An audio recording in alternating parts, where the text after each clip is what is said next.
Do you live in the US and want fast, fresh and tasty meals without the hassle of shopping or all that hard work preparation? Well, don't you worry, as a lazy man, I've got you covered. Try America's #1 meal kit service, HelloFresh, and get yourself fresh, pre-portioned ingredients delivered direct to your door. So why not eat well, stay healthy, and avoid the cost of regular takeout by trying HelloFresh? Just click the link in the description below for a special limited time discount and free shipping as well. Enjoy. Well, I'll whisper it quietly again with just 6 days until transfer deadline day, but at the moment, things are going swimmingly with Crystal Palace. If all goes to plan today, we'll be in European group stage football, we'll be doing well at the start of the Premier League season, we'll have a pretty decent squad for this year. It's all looking rosy, isn't it?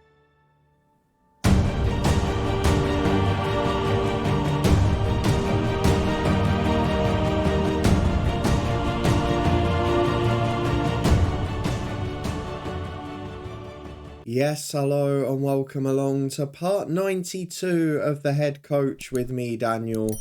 We are back today to face Vincent Kompany's Anderlecht in a second leg of our European qualifier. He's ended up back there at this save, and to be fair, we got the better of them in the first leg. It wasn't a one-sided game, but we were ruthless, we were clinical, and we showed the quality we've got in front of goal. So hopefully we can back that up, make it to the group stages before a big game against Arsenal this weekend.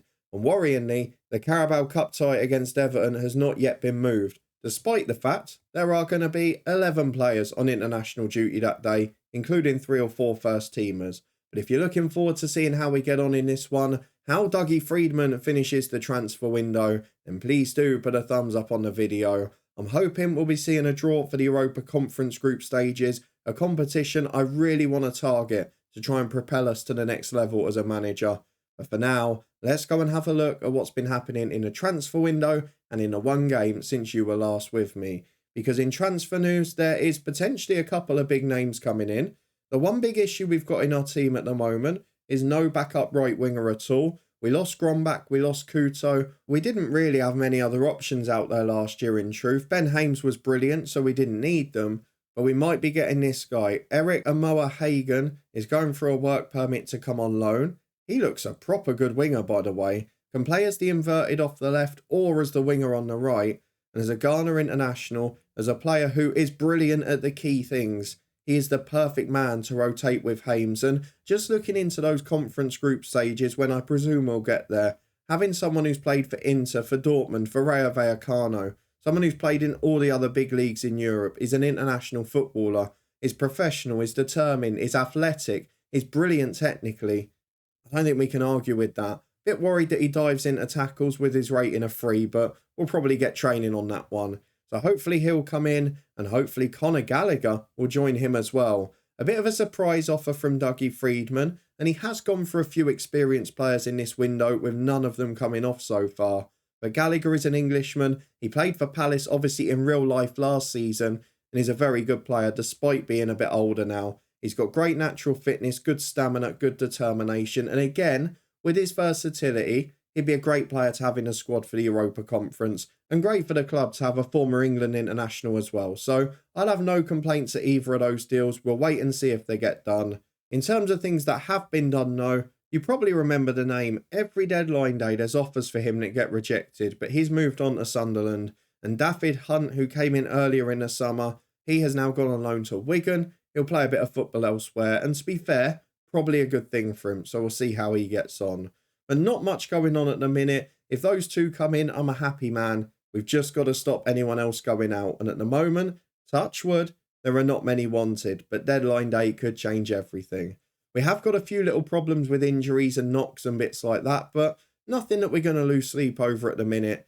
Because of our first leg against Anderlecht, we should be able to play our backup 11 today. We won 3-0 away in Belgium, Guy Vaknin with 2, and Spasov scored an absolute screamer. And in fact, I know it's going to be pushed for time today, but I've got to show you that goal because it was sensational. And it meant that we're pretty comfortable going into this one. I'll show you the goal very quickly now because it was a lightning start. It got us comfortable in the match. With half an hour to go, we could relax a bit. So here he was down the left playing to Ribeiro. It gets cut back to him 25 yards out. I mean, first time, left-footed, his weaker foot supposedly, just rifles it into the top corner. It's a great goal. And to be fair, that is the technique, that is the quality, that is the world-class potential we've paid for. And I've got a feeling with his release clause of 83 million, we might not have him for much longer. But for now, let's go and get into the second leg. The first of 2 games today, probably the most important in terms of the save for us, but not the most important in the episode in terms of on the pitch, because it's job done if we're anywhere near resembling professional today. Of course, the Belgium League is loaded, so they've got a good side, they've got good players. They did come into that match in the end, but we are going to rotate virtually the full 11 if we can. We'll be back in a minute to run through it. Well, here we go then. We've had to juggle things a bit more than I'd like, particularly in midfield. If we'd had a right back or a right winger in by now, then we probably would have been able to leave Jones on the bench and had a really strong all-round team. But for now, 1 or 2 little gaps in it. It's still a pretty good side overall. And this is the 11 that will go out tonight. And to be fair, all it's got to do is not lose by more than 2 goals at home against Anderlecht. It is Finnegan in goal, the new sub-keeper, a regular in Europe. You'll see him a lot this year. Mitchell and Hurley are the fullbacks with Tapsoba and Pulido at centre-half. Don't think I've played Hurley fullback yet, but I don't really have an option at the minute. It's one of those few positions where we've not got strength in depth. Just looking at the unavailable players, doesn't really add a great deal to be fair. Swanson going out probably highlights a bit of a flaw there and shows that we've not really got that strength. It's not a position we've improved since Rodriguez went, and it's only really Nelson who can play there. We've got Campbell and Aldarve out wide with a teenage midfield duo of Jones and Pucarino, and then Lewis and Mancon up front. Plenty of talent, plenty of pace and plenty of goals this pre-season. So let's go and see if they can get us one early and put this tie to bed. Couple of youngsters on the bench if we're doing really well. Some first teamers there, particularly defensively to save us. But for now, I'm hoping it'll be comfortable with 3 up on aggregate. And it shouldn't really go wrong from here. Let's go and get into the second leg. See if we can avoid a real shock. As Vincent Kompany puts out a strong 11, a big squad. Josh De Silva on the bench incidentally, but it is a fairly young team overall. They've managed to bring through players. It is always the Anderlecht way. They quite often have good young players in their saves. But let's have a look now. It is a pretty good dressing room. Most motivated, most focused. We have got to make sure we do not fall here. We've got depth on the bench if we need it. But I'm hoping we'll be able to chuck the youngsters on instead. It's 3-0 on aggregate here. Selhurst Park is still getting used to European football. And even though it's a qualifier, it's a pretty good crowd, isn't it? We're just over 10 minutes on the clock. It's been a quiet game so far, but we're getting caught in midfield there as Nuno Moreira, who was a bit of a star for them in the first leg, albeit in defeat, finds Jagadic and he cuts it inside. It's a good start from them. In the box they go. Goalkeeper's made a howler.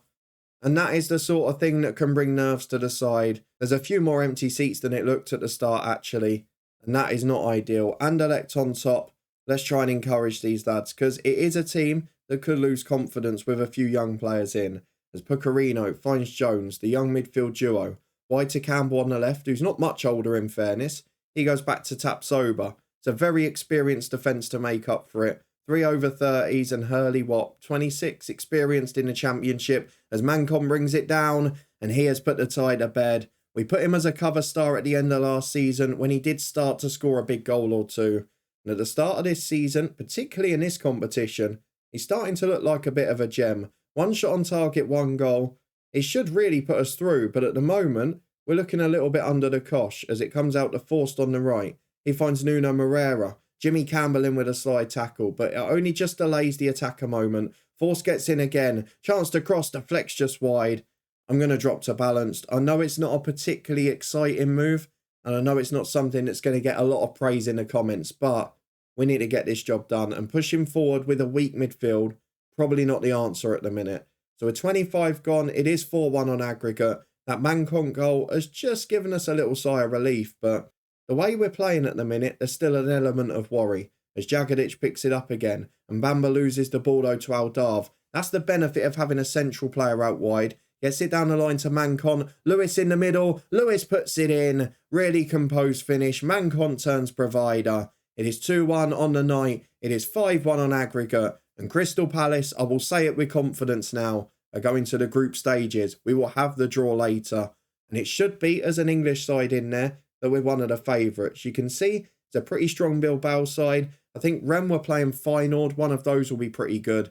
But we've got to back ourselves to go and win this competition and try and put ourselves on the map as a manager. Win a European trophy, attract interest from elsewhere. At half-time, 2-1 on the night. We've been much better since dropping to balanced, in fact, and we might be able to bring the youngsters on soon. The players who are most likely to come off the bench at the weekend, they're the ones we've probably got to protect. The Chris Lewis, maybe Hurley, maybe Mitchell, who's coming back to fitness as well. But overall, it's not a bad display. And with 25 minutes to go, we will now go and make changes because Nigel Lewis is a centre midfielder, bit of a ball winner naturally. He can come on. I'm going to maybe put Carino out to the right, you know. He'll go out there. Lewis will play in the middle. O'Kelly can go up front in place of Lewis. And then the fullbacks, I'm looking at left-hand side. Luzon will have to come on for Mitchell, mainly because he's just coming back to fitness. And Hurley at right back. You can come off for Dan Ter. Pulido or Ter at right back. Who's better out wide? I think probably Pulido it is. So Ter will go in at centre-half. I think that gives us a bit more physicality. Not the best midfield at this level, but for now, I think it's pretty much job done. Jimmy Campbell will come off shortly, but I don't really know who for. And we've not got the bigger expected goals tonight, but we're creating chances now, and we're starting to look good as Luzon throws in from the left to Campbell. It is a work in progress. A lot of these players won't have played in Europe before. They're getting used to it. They're developing as a side. A lot of them haven't played together before either. We've had a bit of a youth overhaul this summer. Dougie has been busy, and we've got to gel these players in as Ter, one of those new signings. To the youth player Lewis, it is an awful through ball, and the Silver will bring it away. I think I put him on as the playmaker actually, which doesn't really help his cause. That's a mistake from Tapsoba, the experienced defender. Ter gets back, Finnegan gets back, and he holds it pretty comfortably in the end. 15 minutes to go. We're going to make that switch in the middle. Jones and Lewis will switch sides, and then out wide, we're going to go for Campbell off. I'm not sure who on. We'll go for Spasov. Why not? He's had a lot of rest in recent times. He is still a wonder kid, and European football will only help him. We are through on aggregate. It is 5-1. It is not going to be overturned now. Who do we want in a draw is the next big question. As the Silver, the one British player in this Anderlecht team, throws in. Pulido intercepts for Jones. That's a good ball to Mancon. Nice switch of play from him to Spasov. Just don't get injured. Out to O'Kelly. We'll never see him in a Palace shirt again, I don't think, as he finds Spasov down the line. Hopefully now as we've reached the group stages as well, maybe Dougie will go and get 2 or 3 players like Gallagher. Maybe get us a right back where we've seen we're a bit light, as Picarino has picked up an injury. He is going to be out for the weekend, but hopefully, as he carried on, it's not a long one. Let's go and get through the dressing room. We did all right. No complaints about that.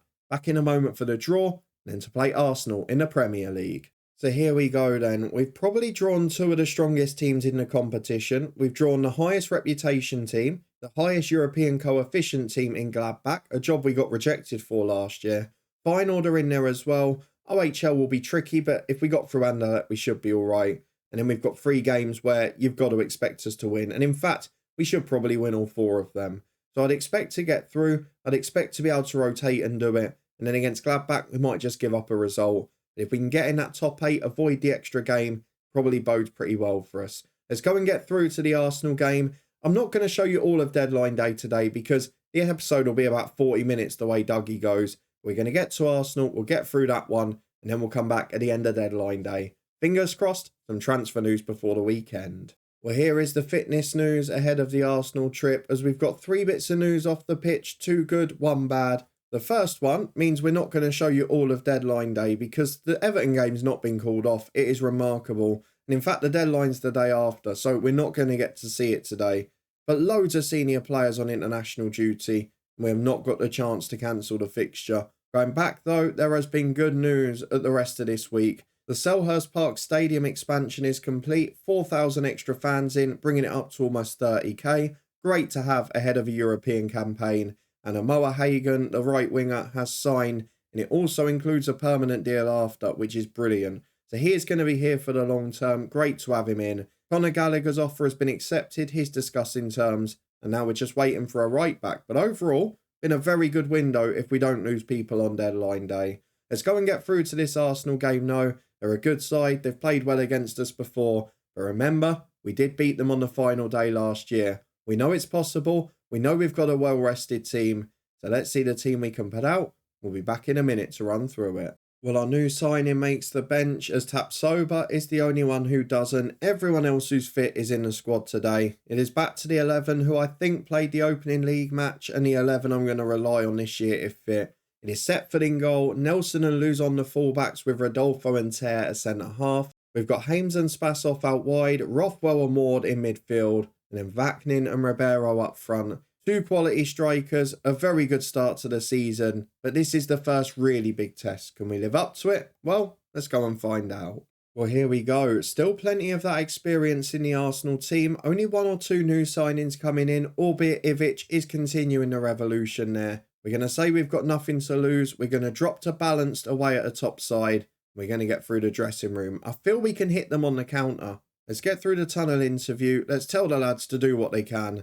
Into the first half at the Emirates Stadium, and fingers crossed we can shock the odds as Luzon's got an early free kick to Spasov. Saka flies in but wins it. Smith-Rowe gets it out to him again. It's a long ball downfield. Rodolfo deals with it well. It's back to Setford in goal. And although we did beat them on the final day last year, it is a fairly changed team since then, isn't it? Ward is in for Hurley as first choice. You've got a new goalkeeper in. Nelson switched sides. You've got Luzon in at left back, Ter in at centre half. Lot of changes to this football team. Even in midfield, it's a little bit adjusted. As Palermo goes back to Saliba, wide again. He finds Smith-Rowe. It's good football. Thuram with a switch to Saka. Lovely stuff. Still only just reached 30, Saka. Back to Thuram. It's going to be a penalty. No, it's not. Referee lenient there. It's a good deflection for a corner.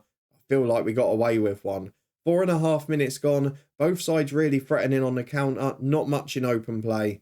But Setford, despite my concerns, is coming and claiming every corner. I'm a pretty happy man at the minute. Well, 25 gone. It has calmed down a bit as we're back with a free kick being headed out the box. Saka will bring it clear for Arsenal. Good chance to counter here for the host. And here he comes down the right. No real pressure on the ball as Smith-Rowe cuts it in. Ter heads away to Ward. Big switch to Hames. Now can we counter? It's an end-to-end battle. Good ball through to Ribeiro. Lovely dink over the keeper. And Saliba, just off the woodwork, manages to head it away before it crosses the line. No shot on target for us so far, but we've definitely had a threat in this game.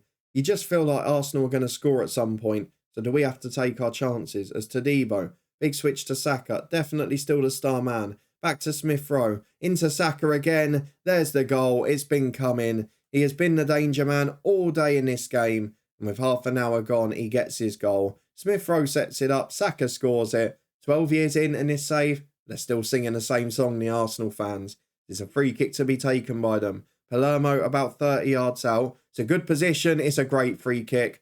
And just like that, in the space of 2 minutes, the game has got away from us. You got a quality free kick. You got a quality individual operating on the right. And it's game over. Well, half time and the hosts are dominating. This is the deficit with Thursday night football. We're a couple of games behind, so we're dropping down the table. We've got to keep winning those conference games to keep the confidence up. But here is Saka with a corner. Rodolfo heads away as far as Palermo. We might go for it late on, try and push them back, maybe get a late couple of goals, but doesn't look good at the minute as it's intercepted there. But Smith-Rowe comes away with it. His shot goes just over the bar. Not a good start to the second half either.